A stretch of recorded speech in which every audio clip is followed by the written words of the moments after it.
Okay, great. And do we have Gina here? She is here. Okay, perfect. Yeah, hi. All right.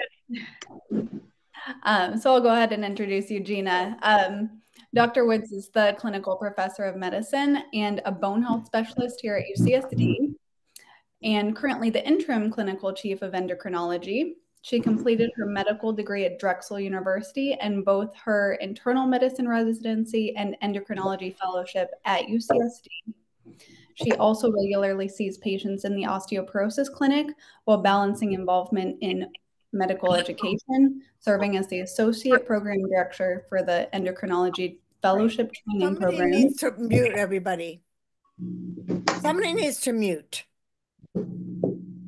And lastly, to add to all of these credentials, Dr. Woods also serves as the medical director of our bone densitometry school, better known as our DEXA school, which many of you have participated in as volunteers. So I'll go ahead and turn it over to Dr. Woods. Thank you, Cassie. And thank you all for being here today. I'm going to share my screen. Recording in progress. I think it's sharing the wrong screen. Is it sharing the wrong screen? No, this is your talk. Oh, it was that you could see it? Okay. Mm-hmm. Oh. All right, there we go. Let me try to put it the right. Is it the correct view? I have it on side-by-side speaker. I'm not sure why Bella is showing there, but I think when you start talking. So I want to welcome everybody to the Future of Whales and Seabirds. I'm Heather Gately. I'm the Director of Media and Communications for the Conservancy in California. And I'm here with two Associate Directors of the California Oceans Program, Kate Cower, who leads our Sustainable Fisheries Strategy, and Nick Holmes, who leads our Island Resilience Strategy. Do you see an all button on your under participants? Now, I know many of you are already familiar with the Nature Conservancy, or TNC, as we say in shorthand, but just to provide some background. A call button. So we're on another. Jean, do you see the mute all button? I don't have it on my end because I think your phone does Yeah, host. you're the host, Jean. So you should, if you go under participants, you should be able to mute everyone. Conservation professional, including over 900 scientists working in 79 countries around the world. Over 280 million square miles of ocean and more than 125 million acres of land. And that's just first.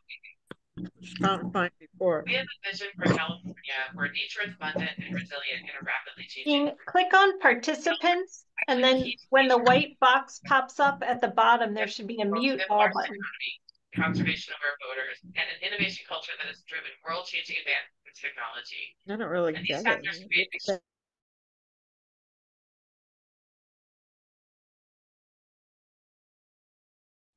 Okay, great. Thank you. All right, we'll try this again. All right, are you seeing just the slide with one image on it? I'm seeing the whole PowerPoint view. Oh, okay.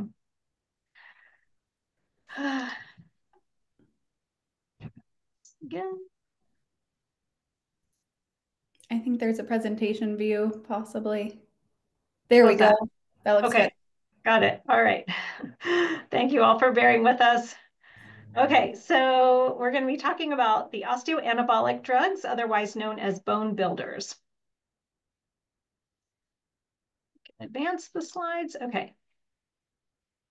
It's not advancing. Okay. So when we're treating osteoporosis, we have two goals. Well, really, we have one overarching goal, which is to prevent fractures. But we do this in two ways. So we want to improve both bone density and the skeletal microstructure.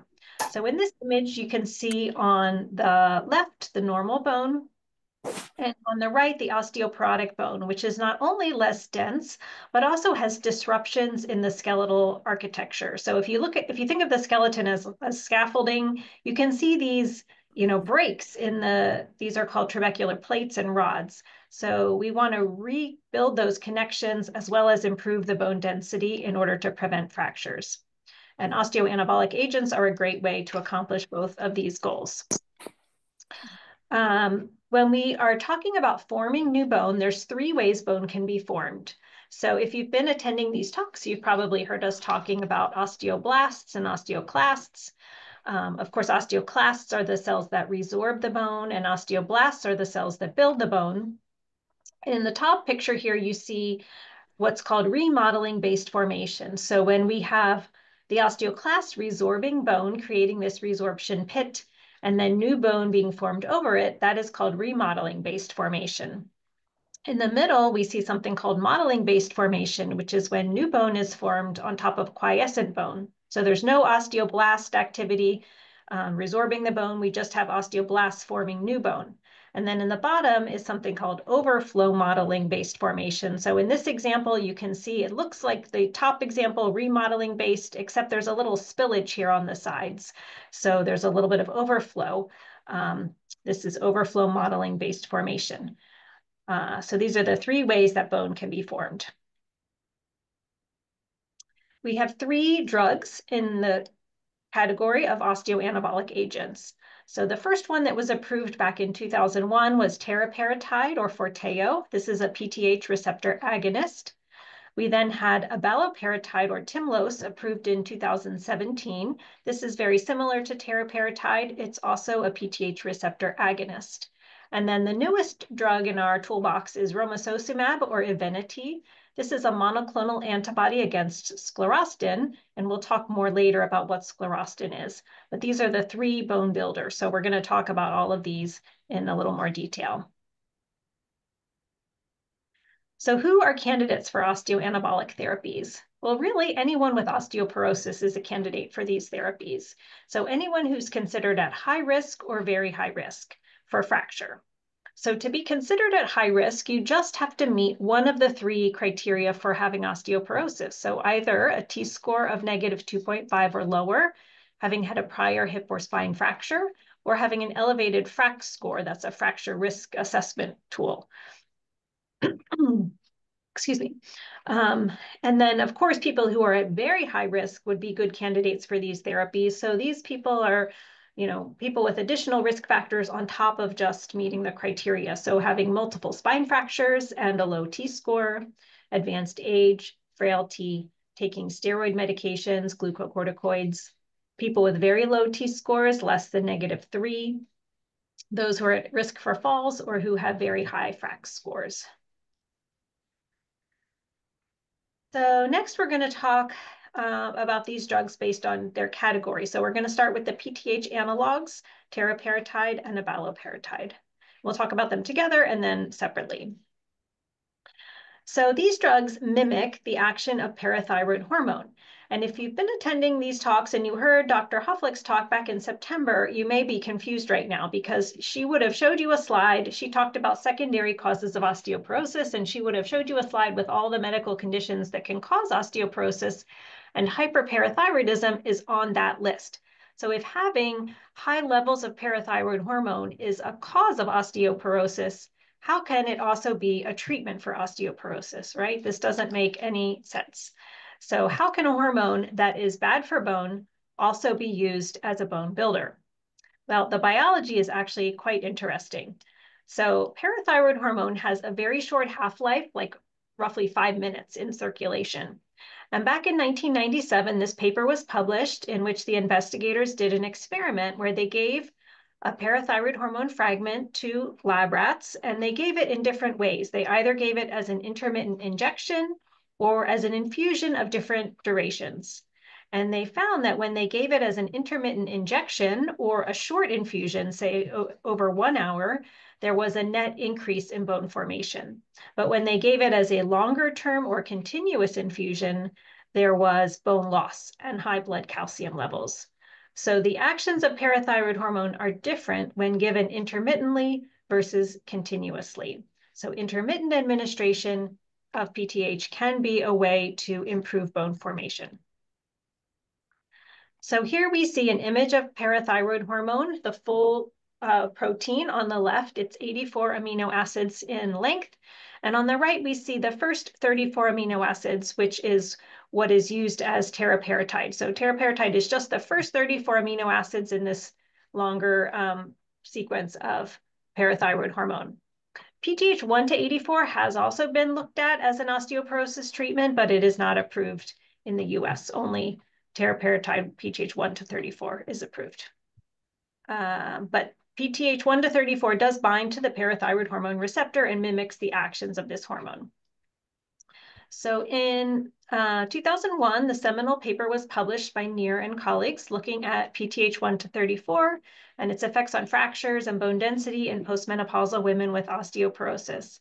And this is an older paper, so unfortunately the images aren't very pretty, so I just made my own table here showing you the results. So they found there were roughly 400 women in each group. Half of them received placebo injections, the other half received teriparatide. And they found that the number of women who had vertebral fractures was significantly reduced with the treatment. So 14% of women on placebo compared to only 5% of women on teriparatide had vertebral fractures. This resulted in a relative risk of 0.35. Another way of saying that is there was a 65% reduced risk for vertebral fractures with PTH1 to 34. The absolute risk reduction, if you take 14% minus 5%, you get 9%. That's a really high absolute risk reduction for a clinical trial. And this translates into a number needed to treat of 11. So number needed to treat is a way that physicians evaluate the effectiveness of a treatment. So another way of saying this is we have to treat 11 women with teriparatide to prevent 1 vertebral fracture. And 11 is considered a very low number. In general, numbers under 100 are typically considered to be good. So 11 is really excellent. In 2007, Ken Sog and colleagues did another study, also published in the New England Journal of Medicine, in which they compared teriparatide not to placebo, but to alendronate, which is a standard treatment for osteoporosis. And in this study, they were looking at patients taking glucocorticoids. So this is in glucocorticoid-induced osteoporosis. And you can see in the graphs on the right that teriparatide beat out alendronate in terms of improvements in bone density. So there was about an 8% increase in spine bone density with teriparatide over 18 months, and about a 4% increase in hip bone density. And that was significantly greater than what was seen with alendronate. And they also looked at vertebral fractures and found there were significantly fewer in the group that received teriparatide for an absolute risk reduction of 5.5%. So not only was teriparatide better than placebo, it was also better than alendronate, at least in glucocorticoid-induced osteoporosis. David Dempster is a bone histomorphometrist, so he does a lot of, whoops, I went too far, great studies looking at bone biopsies. And here he published a paper in which they did bone biopsies before and after treatment with teriparatide. So panel A is a 64-year-old woman with osteoporosis. Panel B is a 47-year-old man with osteoporosis. They were both treated with teriparatide. And you can see that the bone just looks denser, and also the skeletal structure has improved. So in the panels on the left, you see these big holes in the bone structure, and those have filled in. So we are addressing both the defects in bone density and skeletal structure with this medication. In terms of safety, there was one concern that arose during the clinical trials, actually in the preclinical trials. So in the studies of lab rats, some of the rats developed osteosarcoma, which is a type of bone tumor. Now, it is important to note that the strain of rats that were being studied has a much higher incidence of this type of bone tumor than in humans. This tumor is quite rare in humans. There's only about 1,000 cases in the US each year. But because this was seen in the lab rats, the FDA put a warning and said that we should avoid the use of teriparatide in patients who were at risk for osteosarcoma, which includes anyone with open growth plates. This type of tumor is actually more common in children. So we shouldn't use this drug in kids or people with other types of bone disease or bone cancers or who have had radiation treatment. Fortunately, after 15 years of post-marketing surveillance, when the drug was approved, there was a lot of interest in, was this osteosarcoma going to be seen in humans, but it was found that there was no increase in incidence of osteosarcoma in adults using teriparatide over that in the general population. And so 4 years ago, the FDA removed the high-level boxed warning from this product regarding osteosarcoma. So next, we're going to talk about abaloparatide, which is another PTH receptor agonist. So again, we see the full parathyroid hormone in panel A. In panel B, we see parathyroid hormone-related protein, or PTHRP. So PTHRP is a cancer-derived factor that is responsible for high blood calcium in certain cancer patients. It is also found in, plays a role in normal human physiology. It induces smooth muscle relaxation, and it acts as a hormone when it is produced by the lactating breast. And it shares a common receptor with parathyroid hormone. So in panel C, we see parathyroid hormone itself, PTHRP, and abaloparatide, and the amino acids highlighted in yellow are common between the three. In 2016, Paul Miller and colleagues published the seminal paper of abaloparatide looking at this product as a treatment for osteoporosis in postmenopausal women. This is called the ACTIVE trial. What I really like about the ACTIVE trial is not only did they compare abaloparatide to placebo, but they also included teriparatide as an active comparator. It's unusual to get a trial in which we have both a placebo and active comparator, so this is really nice. And here we see the changes in bone density. So you can see that abaloparatide in orange beat out teriparatide and placebo in terms of improving bone density at the total hip and femoral neck.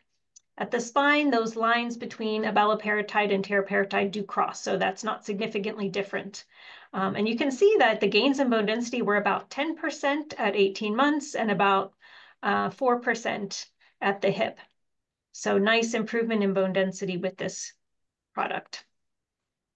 In terms of reducing fracture risk, these graphs show the time to new fracture, so a lower slope is better. And you can see that the orange line for abaloparatide had the lowest slope in all three graphs. They just slice and dice fractures by different types. So we have non-vertebral fractures in panel A, clinical fractures in panel B, and major osteoporotic fractures in panel C. Abaloparatide beat placebo in all three types of fractures. It was only significantly better than teriparatide in panel C for major osteoporotic fractures. So why is teriparatide different from abaloparatide? They're both acting on the same receptor. So if you've been coming to these talks, you've probably heard us talking about bone turnover markers, which are a way that we can measure the activity of the osteoblasts and the osteoclasts. So P1NP is a marker of bone formation. It's a marker of osteoblast activity. So we want this to be increasing when we're using osteoanabolic agents. And CTX is a marker of bone resorption. That's a marker of the osteoclast activity. And in general, we don't want to see this going up when we're treating osteoporosis. It does go up with the use of these agents because osteoclast and osteoblast activity is linked. But if we have a greater increase in the bone formation compared to resorption, we call that an anabolic window.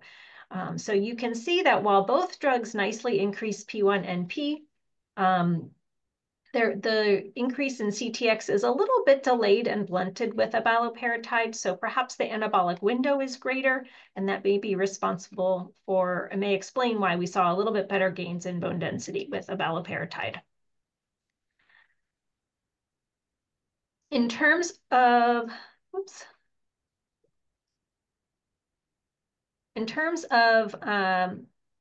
side effects, I know this is a busy table, so I just highlighted the two things that jumped out to me as being more common with abaloparatide, and this is consistent with what I hear from my patients. So the two things I hear about are dizziness and palpitations, and this was reported in the trial. So 10% of patients on abaloparatide reported dizziness compared to only 6% on placebo and 7% on teriparatide. palpitations 5% on abaloparatide versus less than 1% with placebo and 1.6% with teriparatide. So perhaps a little more side effects with this product compared to teriparatide. The reason for these side effects is that these teriparatide and abaloparatide, I mentioned they relax vascular smooth muscle. So there is some vasodilation that occurs. So there is on average a slight drop in blood pressure and compensatory increase in heart rate transiently after taking the injection. So there are ways to mitigate this by staying well hydrated, elevating the legs, taking the medication at bedtime can help mitigate these side effects. So here is what the two products look like. Teriparatide or Forteo on the left and Tymlos abaloparatide on the right. They both come in a pre-filled pen, so they're both daily subcutaneous injections. 1 month supply comes pre-filled in these pens. They use a very small 31 gauge needle. They can be injected into the abdomen. The dose is different, 20 micrograms versus 80 micrograms. The teriparatide pen does need refrigeration, where abaloparatide is stable at room temperature. And then teriparatide is now approved for use beyond 2 years in those who remain at or return to high fracture risk, but there is still a 2-year limit on the use of abaloparatide. All right, now we're going to talk about romosozumab or Evenity, which is an inhibitor of sclerostin. So what is sclerostin? Sclerostin is an inhibitor of bone formation. So our body has a lot of different ways of regulating all sorts of processes, and we do need to regulate bone formation. We don't want to just have unopposed bone formation throughout life. There is actually a genetic condition, it's quite rare, called sclerosteosis, where there is a genetic deficiency in sclerostin. And individuals with this condition develop very dense bones. They develop nerve impingement. They can't swim, they actually sink because their bones are so dense. So we don't want to have unopposed bone formation indefinitely, but short-term use of sclerostin inhibitor is a great way to treat osteoporosis. So in the left panel, we see sclerostin binding to, it's a competitive inhibitor of Wnt signaling. So when sclerostin is bound to its receptor, it inhibits the Wnt signaling pathway, inhibiting bone formation. But when you have antibodies here binding to sclerostin, they prevent it from binding to its receptor, and Wnt signaling is allowed to occur, leading to an increase in bone formation. So we just talked about bone turnover markers and the concept of an anabolic window. You'll notice that the graph here for romosozumab looks very different from the other two bone builders. So romosozumab is unique because it's the only drug that leads to an increase in bone formation and a decrease in bone resorption. So this anabolic window is very wide. This drug is actually considered a dual action agent because it has both anabolic and anti-resorptive effects, but we lump it in with the bone builders because it is so potent. So the FRAME study was published in 2016 by Felicia Cosman and colleagues in the New England Journal of Medicine. This was the first of 2 large trials that led to this drug's approval. We're going to go through them in some detail here. So I wanted to just spend a moment to talk about who the patients were in these studies because it gives it some context when we're interpreting the results. So the FRAME study was done in women, 7,000 women roughly. They were on average 70-ish years of age. About 30% of them were over the age of 75. About 18% of them had prevalent vertebral fractures at the beginning of the trial, and 21% had a non-vertebral fracture. And because we are in North America, I do like to point out that only 2.5% of the participants in this study were from North America. This study was done worldwide with only a very small number of participants from North America. This was the design of the trial. So half of the patients received placebo injections, the other half received romosozumab for the first year. And then in the second year, everyone was receiving denosumab or Prolia. So here are the results. We saw that in the first year, there were significantly fewer vertebral fractures in the women on romosozumab compared to placebo. So 0.5% with the romosozumab treatment versus 1.8% on placebo. And that difference actually continued and actually was greater at the end of 24 months when both groups are now on treatment. This drug was very effective for preventing fractures. And looking at the gains in bone density, we see really robust improvements. So this drug really blows everything else out of the water when we look at the amount of increase in bone density that we can get, especially at the hip. So about over 13% increase in bone density at the spine with 1 year of treatment, and almost 7% increase at the hip with 1 year of treatment. It's really remarkable, the magnitude of increase in bone density. And at the end of the 2 years, the participants who had been on treatment were with romosozumab and then denosumab had almost 18% increase in spine bone density and almost 9% increase in hip bone density. So this is really remarkable. In terms of the adverse effects in the FRAME study, there was really only one thing that jumped out at me, which I do hear about this from my patients, and that is injection site reactions. So there were slightly more injection site reactions with romosozumab compared to placebo. Otherwise, there were no serious adverse events that were more common in the treatment group. A second study was published the following year, also in the New England Journal of Medicine. This study was called ARCH. And again, in this study, we used an active comparator. So we compared romosozumab to alendronate. So the women in this study were a little bit higher risk. So they were on average about 4 years older, and over half of them were over the age of 75. Again, a small number from North America, and nearly all of them had had pre-existing fractures, spine fractures, or any kind of osteoporotic fracture. Here's the design of the study. So this study enrolled about 4,000 patients. Half of them received alendronate. The other half received romosozumab during the first year. And during the next 2 years, they all received alendronate. Looking at the results, we saw fewer fractures in the women on romosozumab during year 1 compared to alendronate. And also at the end of 24 months, there were fewer fractures in the group that had received romosozumab prior to alendronate compared to those who had been on alendronate for the entire 2 years.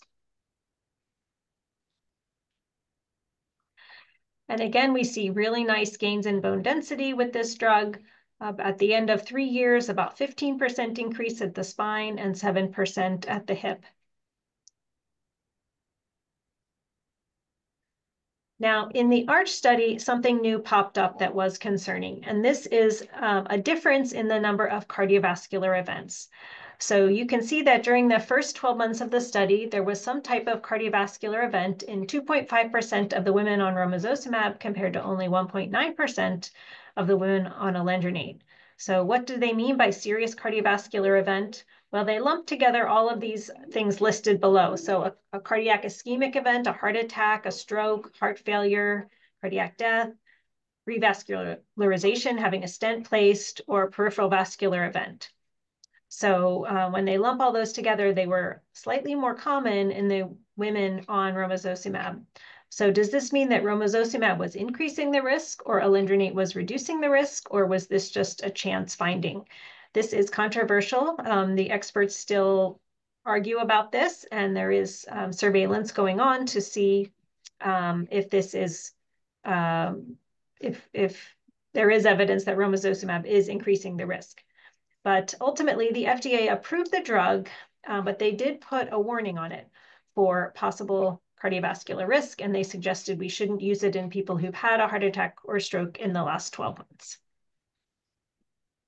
I will say this drug was approved in 2019, and there is post-marketing surveillance going on, and so far the post-marketing reports are looking good in terms of safety.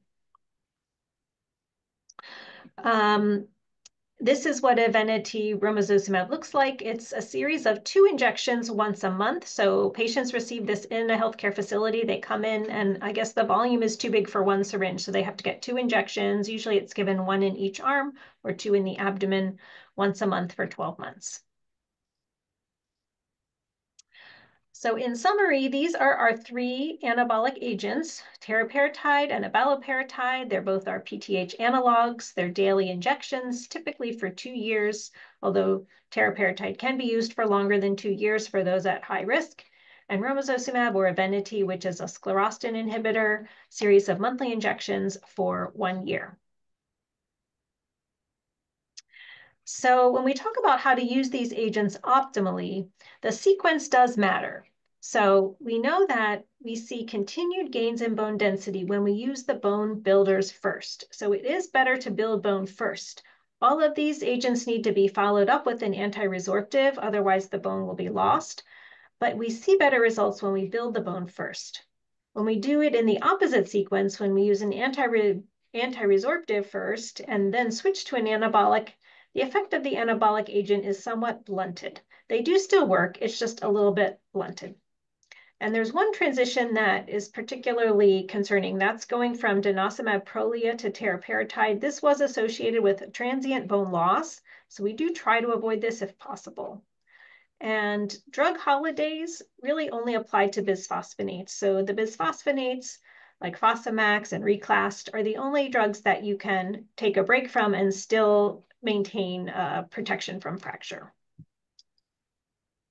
So here we see the active study, which is that one I showed you of abaloparatide compared to placebo. You don't see the teriparatide arm here, but there was an extension of this study in which the patients on abaloparatide or placebo all were receiving alendronate during the second half of this study. And you can see that throughout the whole entire 4 years, there were continued gains in bone density in the group that received the abaloparatide first. So you do continue to build bone when you start with the bone builder. In comparison, this trial looks at the effectiveness of romosozumab based upon previous treatment. So I know this graph is a little bit busy. Let me walk you through it. So in panel A, we're looking at the 1-year gains in bone density at the hip with romosozumab. In the 2 green bars, this was from Arch and Frame, the patients were treatment naive. So they received romosozumab and they had not been on any treatment prior, at least immediately prior. So they had nice gains, 6% gain in hip bone density in 1 year. In orange, we see patients who had been on alendronate and then were switched to romosozumab. So they still gain about almost 3% increase in hip bone density with romosozumab, but not quite as much as the group that was treatment naive. So there's some blunting of the effectiveness. And then in blue, it's the patients who went from denosumab to romosozumab, and there's even more blunting. They had almost 1%, not even quite 1% increase at the hip in 1 year. And then panel C shows the gains at the spine, and we see the same pattern where the best gains were in those who were treatment naive, and there was some blunting with alendronate and denosumab treatment prior to romosozumab. And then here we see this transient bone loss that happens with the transition from denosumab to teriparatide. So I know, again, this is busy. I apologize. I'm going to ask you to look at the green, sorry, not the green, the red versus the blue lines. So the red line, this study was called data switch. So they were seeing the effect of switching treatment. So in the first year, the group in red was on denosumab during the gray first half of the study, the bars in gray. And then at the midpoint, they switched to teriparatide, and you'll see that their bone density goes down at all sites when you make that transition. Compared to the blue line, which is where they started with teriparatide and then they switched to denosumab. So building the bone with teriparatide first and then going on denosumab gave better results. And at the very end of the study at 48 months, you'll see that the hip, which is on the bottom 2 graphs, was bone density was significantly greater in the blue group compared to the red group. So that's why we prefer to build the bone first, if possible. And we try to avoid this particular transition from denosumab to teriparatide. So in conclusion, the osteoanabolic agents reduce fractures by improving bone density and restoring skeletal microstructure. And the treatment sequence matters. So we want to try to build the bone first. And we would consider these agents as a first-line treatment in those that are at high or very high fracture risk. So with that, I will say thank you, and I would be happy to take any questions. Thank you so much. Let's see what questions we had come in here. Maybe you can say a quick statement just briefly about this. Tamami wanted to know if she could learn a little bit about how teriparatide compares to Evenity and other treatment options. So I have not seen a direct comparative effectiveness study between teriparatide and romosozumab Evenity. The gains in bone density in 1 year are greater with romosozumab. So bone density gains, especially at the hip, are better with romosozumab, but both are very effective. At the spine, it's closer. They're both very effective at the spine. Okay, great. And then Rika wanted to know if you could address the incidence of orthostatic hypotension with Forteo versus Tymlos, and if it's better to take those in the morning in case your blood pressure goes down while you're sleeping. So I don't know the incidence. I will tell you that the average decrease in blood pressure was 3 millimeters of mercury and increase in heart rate of 7 beats per minute transiently after taking these medications. I think that was from the abaloparatide study.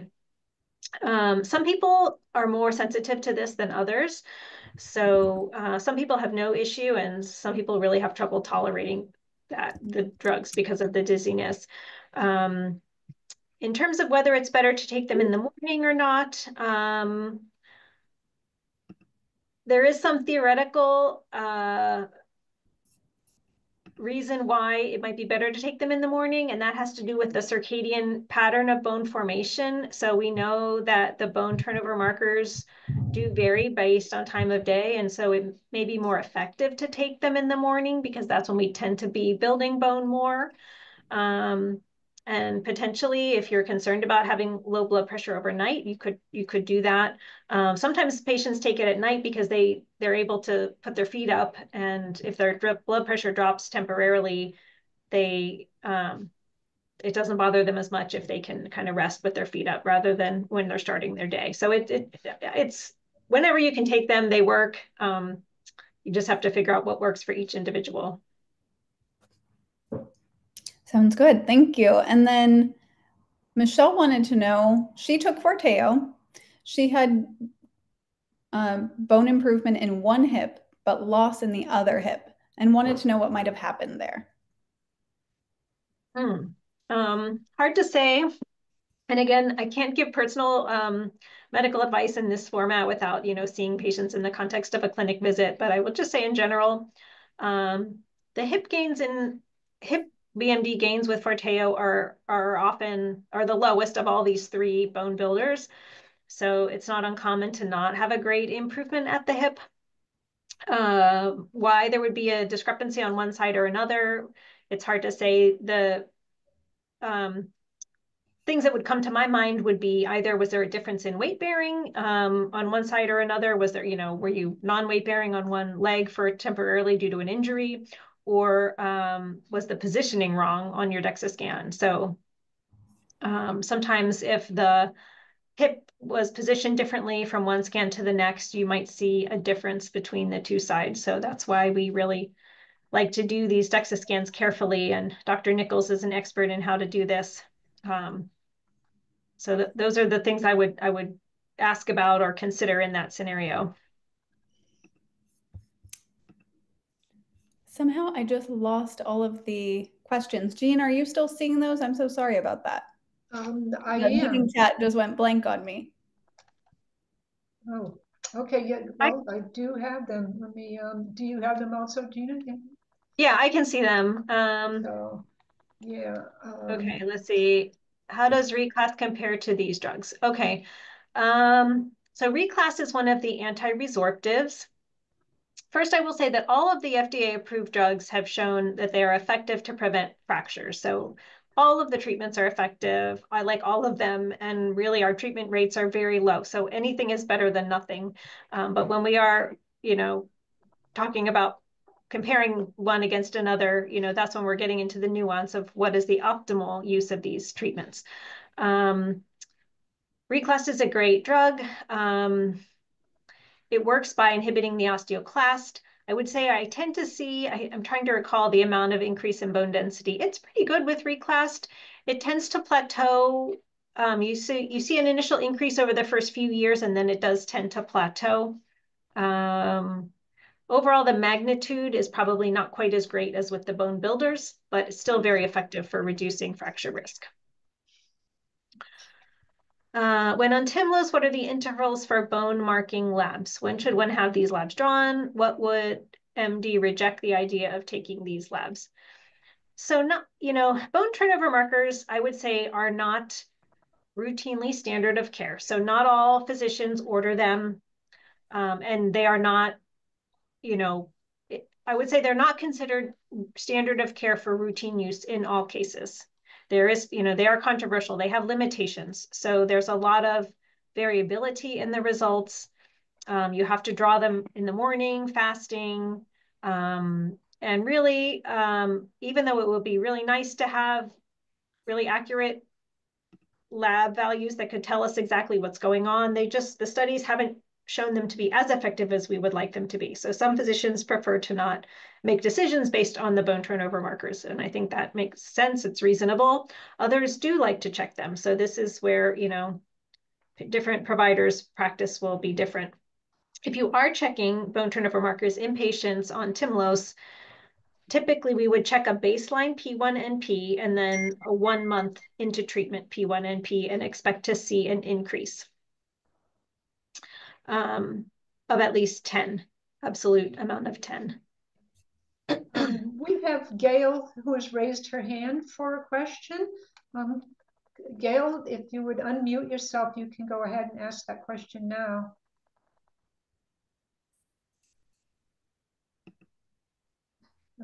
Okay, sorry, I couldn't find the unmute button. Yeah, I really appreciate asking this. I was on Prolia for 2 years. I've had fractures over the summer.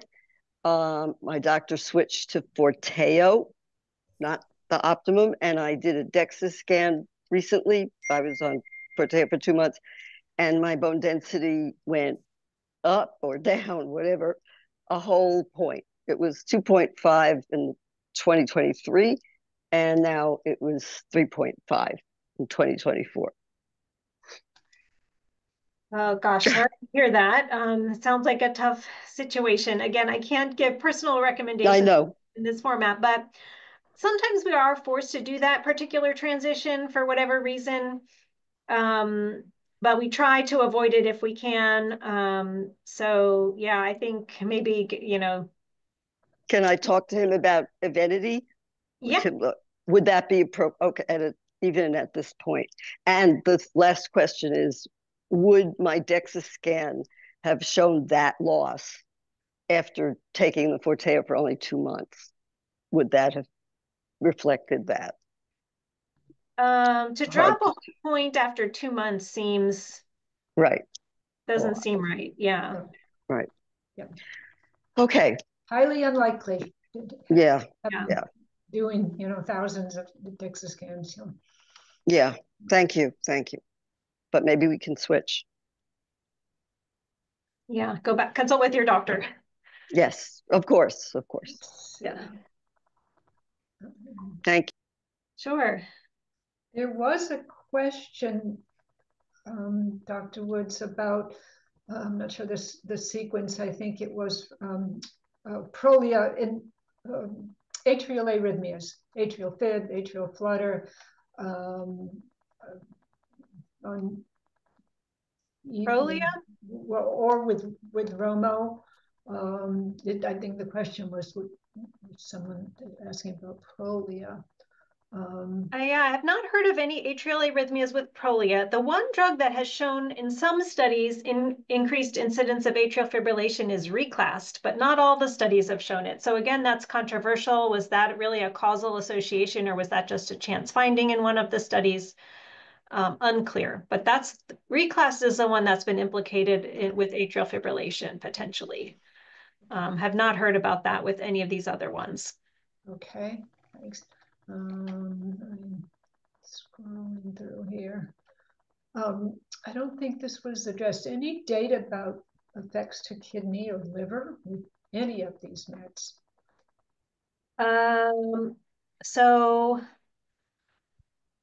No direct effects on the kidney or liver.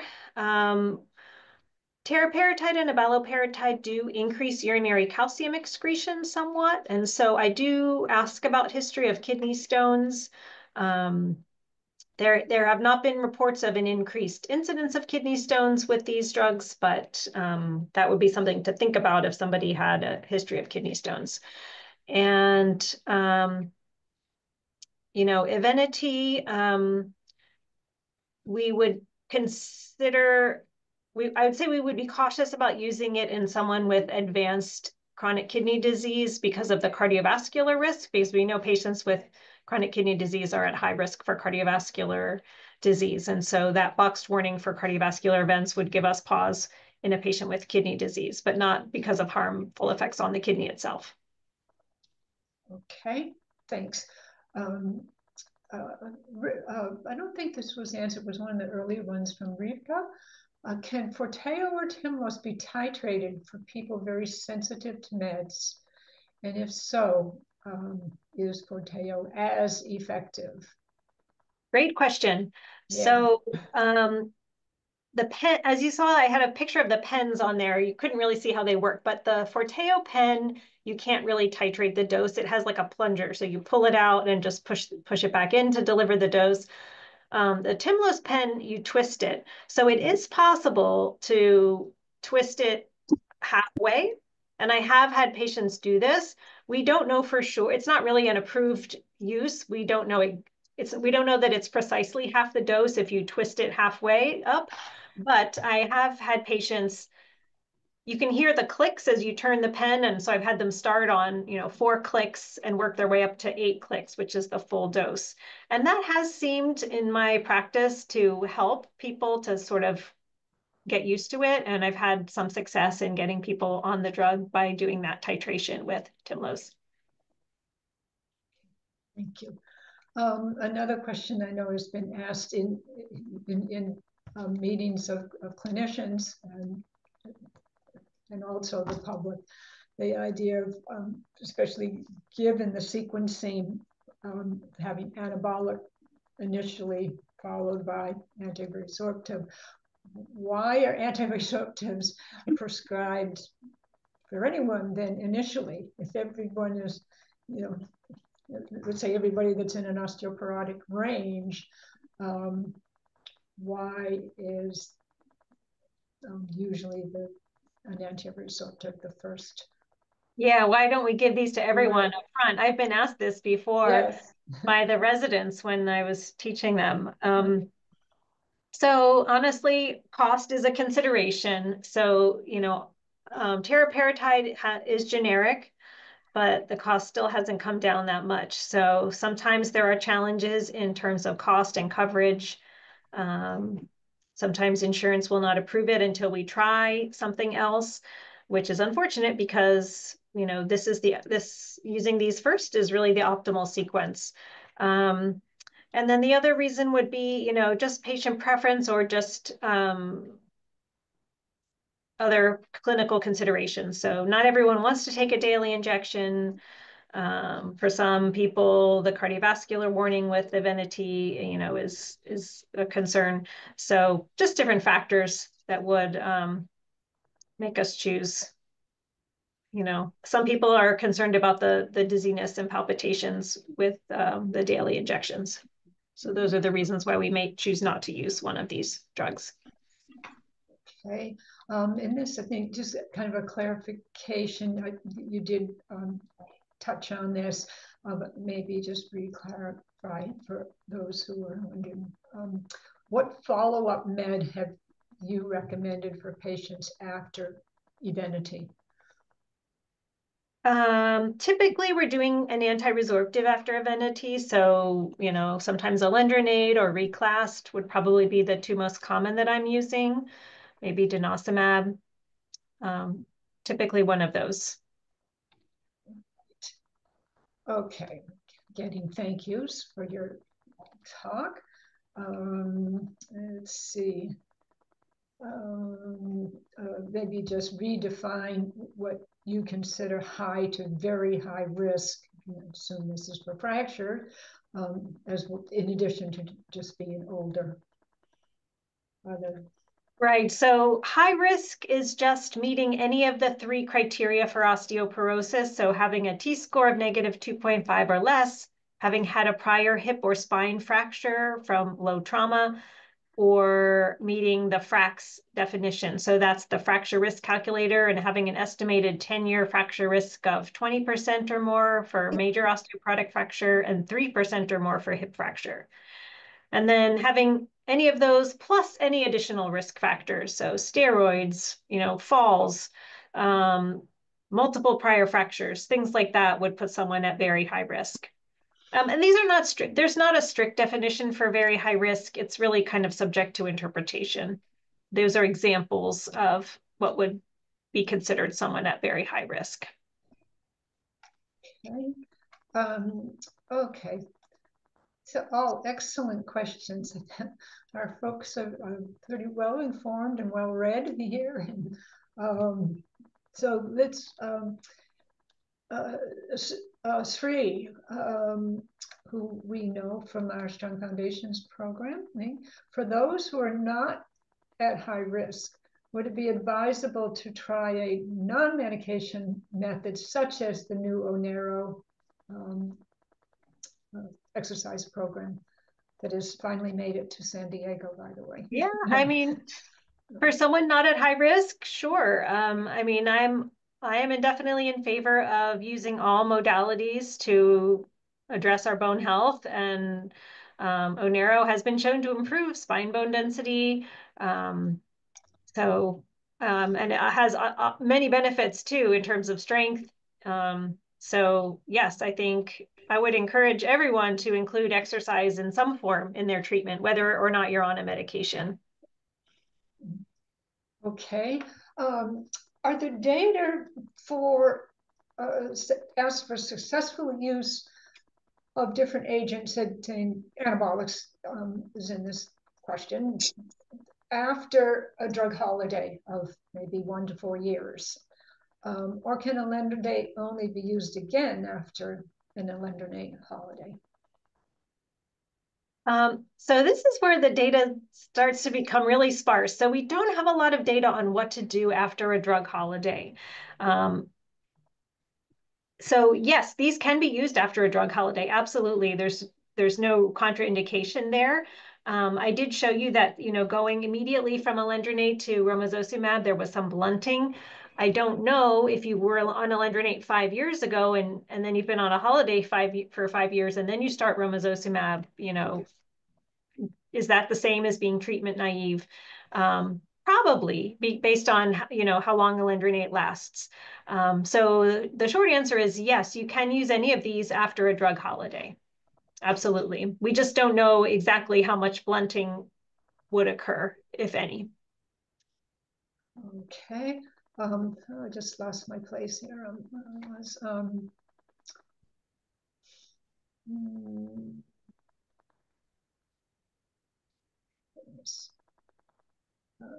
If anyone has another question, you know, if you do the hand raise tool, it'll pop up on my screen right away, and that might be the fast way to get your question answered.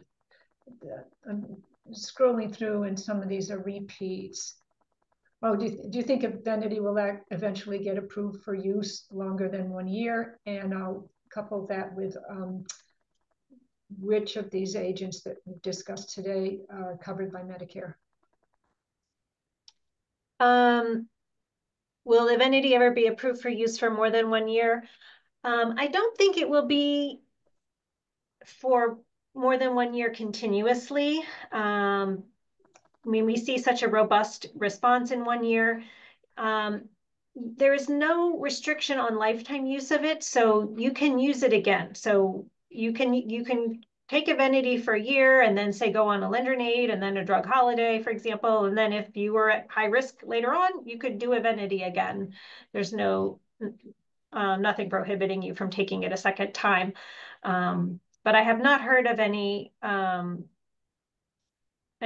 push to extend the treatment beyond the 1 year. All right.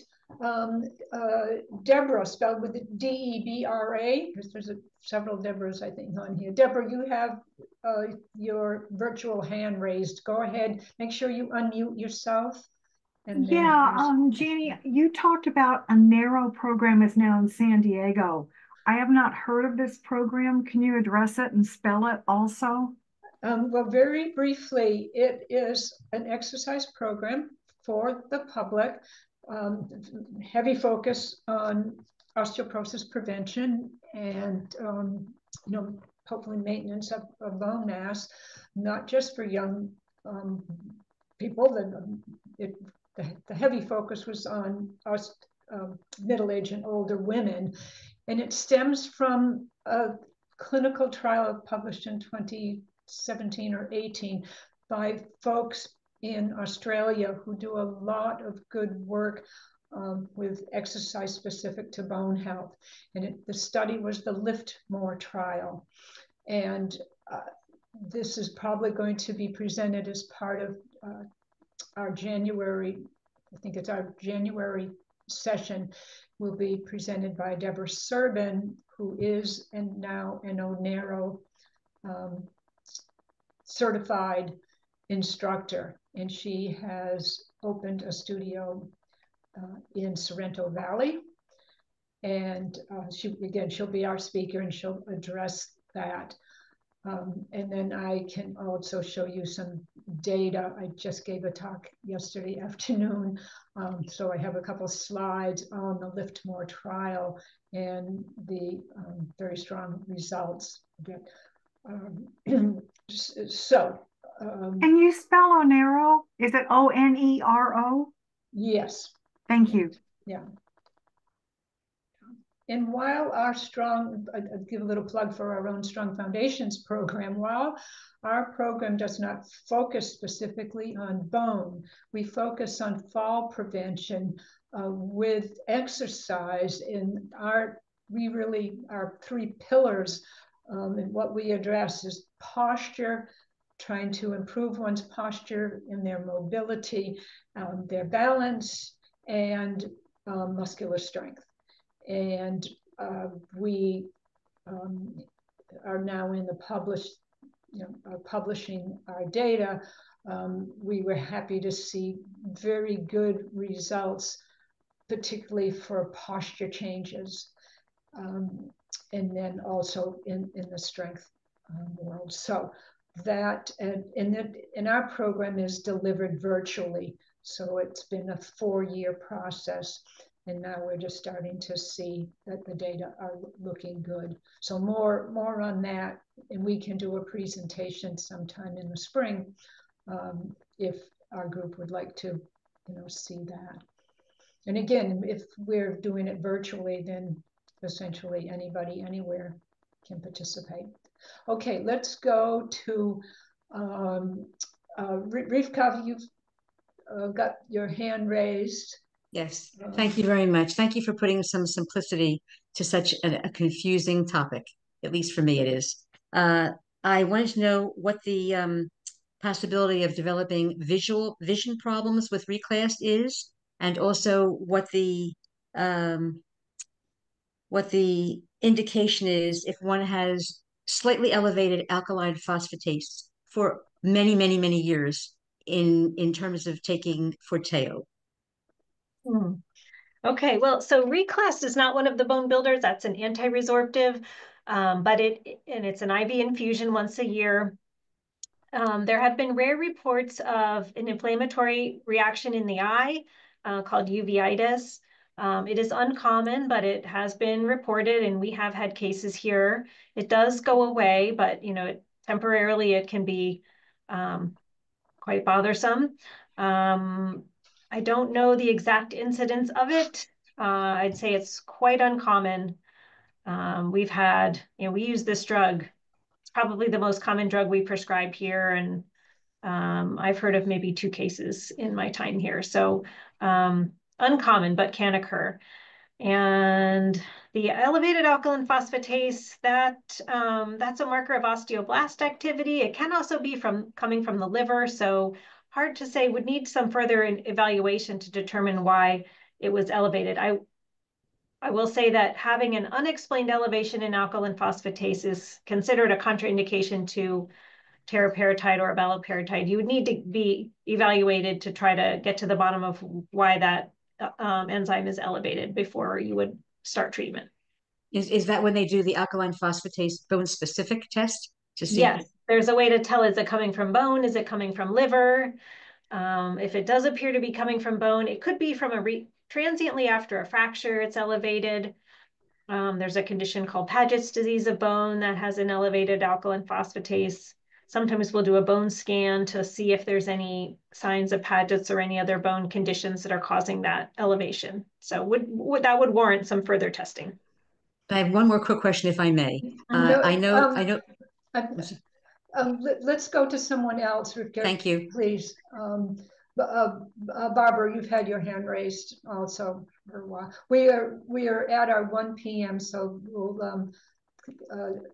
I better just take one more question, Jean, because I have to see some patients. Clinic. Okay, Barbara, you've got the last question. So once one starts on treatment, it seems they have to be on treatment forever. All kinds of things can happen and lose everything you've gained. So I'm wondering about that. I'm also wondering if one doesn't do well on whatever treatment they decide to go on to, are there any antidotes, and what happens if you don't do well? So it's kind of a 2-parter. So I would say osteoporosis, once you have a diagnosis, we would need to at least monitor your bone density. From that point forward, you may not need to be on treatment the entire time. You may be able to take drug holidays, but in general, we're going to have to be monitoring and intermittently at least treating it. And if someone doesn't do well, that could mean there was an adverse side effect or maybe just a lack of a response. For adverse side effects, by and large, these are reversible with discontinuation of the treatment. So, reclass causes flu-like symptoms, generally pretty short-lived, but in some patients they're a little bit prolonged, but it does improve over time, and it's an understood phenomenon, but it does go away. So, all medications have potential side effects, but in general, those will reverse with discontinuing or switching therapy. So no particular antidotes per se to give to alleviate them other than symptomatic treatment. Okay, all right. I do see that there are additional questions here. If you have them, we're going to close. You could put your question in an email to me, and I'll see about getting it answered. So some of these are related to exercise. I can respond, but we need to close now. So thank you all for your attention and your interest in this topic. Obviously, I think we had about 60 total questions, so it's nice to see you so engaged and involved. Thank you, Dr. Woods. Thank you, Dr. Nichols. Thank you, Cassie. Really appreciate it. January session will be on the 8th because New Year's Day is on the first Wednesday of the month. So we're moving it to January 8th. you'll get notice of that, of course, but you might want to mark your calendars now, and that is going to be presented by Deborah Servin, who is, well, she was a respiratory therapist, recreational therapist, an exercise specialist, and she is now that ONERO certified person representing the state of California right now. So we can all look forward to her session in January. All right, take care, be well, everyone, and I'll close us off now.